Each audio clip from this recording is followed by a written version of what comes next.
অন্ধকার কবরে নামাইয়া গো আল্লাহ করো আল্লাহ জাগালো তোমার মনে দয়াল রে।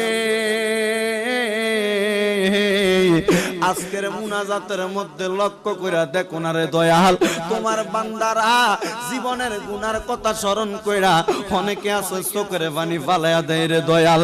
আল্লাহ আমরার মতো গুনাহগার আসমানের নিচে জমিনের উপরে আর কেউ নাই, গুনার দিকে তাকাইলে জাহান্নামের আগুন ছাড়া কিছুই দেখা যায় না। আল্লাহ আবার দয়াল নবীর খাতিরে সোয়াদে কারবালার খাতিরে আমাদের মুনাজাত আপনি আল্লাহ কবুল আর মঞ্জুর করে নেন আল্লাহ। বিশেষ করে রে দয়াল আজকের এই মুনাজাতের মধ্যে কত মানুষ হাত বাড়াইছে, অনেকের জগতের মধ্যে আব্বা নাই, আব্বা নাই, যে আব্বা দুনিয়ার জমিনের মধ্যে